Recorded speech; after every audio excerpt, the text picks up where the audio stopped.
Nagising si Divina, ngunit huli na ang lahat sapagkat nakalayo na itong si Sherlyn kasama nga itong si Don Julio. Nais man niya itong sundan ngunit wala na siyang nagawa dahil flat ang kanyang gulong kaya hindi agad siya. Pinagalitan niya ang kanyang kasamahan na si Arnold. Nagkandalitsi-litsi na nga ang kanyang buhay dahil hindi na niya mapipigilan ang katotohanan ay mabubunyag na sapagkat na-rescue na nga itong si Sherlyn. Una nang nagawa itong si Divina, tanging pagkainis na lamang sa kanyang sarili at sa kanyang kasamahan na si Arnold.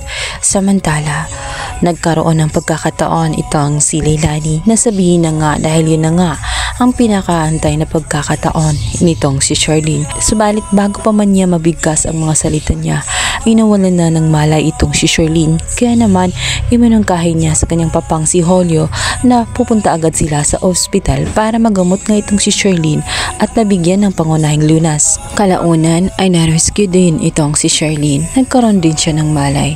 Dito na nga nilahad na ng tuluyan nitong si Leilani ang kanyang mga nalalaman.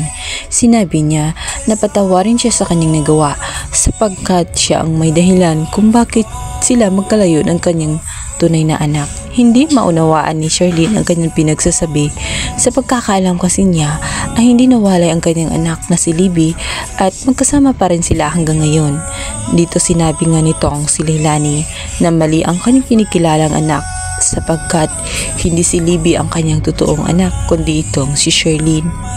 Nakita niya ang pangyayari nung pinagpalit nga nitong si Divina ang kanilang mga anak dahil sa ambisyon nga ni Divina na mabigyan ng magandang buhay ang kanyang anak na si Libby. At tapos ngang marinig ni Sherlyn ang katotohanan ay tumulo na lamang ang kanyang luha nang hindi niya namamalayan. Kaya pala ganun na lamang kagaan ang loob niya kay Princess dahil pala siya ang totoong anak. At kahit anong gawin niya kay Libby ay hindi niya ito magawang mahalin at palaging nararamdaman niya na may kulang kay Libby.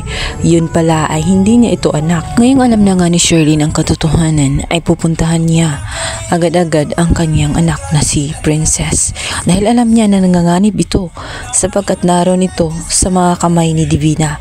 At alam niya, ngayong alam na ni Divina na malalaman na niya ang katotohanan, maaring malalagay sa alanganin ang buhay ng kanyang totoong anak na si Princess. Hindi nga siya nagkamali. Stress na nga itong si Divina. Tinawagan niya ang kanyang anak na si Libby kung mahanda-handa siya sapagkat sa tingin niya ay malalaman na nga ni Sherlyn ang kanilang matagal ng sekreto kung saan hindi siya totoong anak. Alam na ni Sherlyn na si Princess ang kanyang totoo. Kaya sila nga ay dome na. Samantala, walang option itong si Divina. Kaya naman, pangungunahan na niya itong si Sherlyn. Alam niya na kukunin agad ni Sherlyn ang kanyang totoong anak na si Princess. Gumawa siya ng hakbang na hindi alam ni Sherlyn. Yun nga ay sasamantalahin ni Divina ang pagkakataon na naroon sa kanya itong si Princess. Sasabihin niya na magbabakasyon sila at magkaroon ng bonding moment.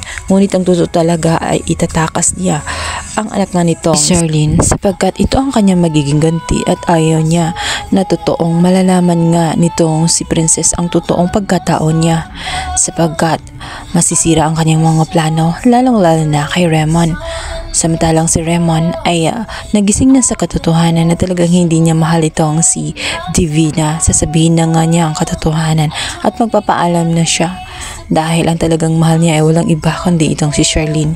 Kaya naman si Divina ay hindi papayag na maging masaya ang totoong pamilya kaya siya ay gagawa ng masamang hakbang. Sana nga lang bago umalis nga itong si Princess ay makuha muna niya o mag-instinct muna siya at kausapin muna itong si Sherlyn at magpaalam na muna na mawawala siya ng matagal. Nang sa ganon ay magkaroon ng idea itong si Sherlyn at masundan sila kung saan man sila pupunta.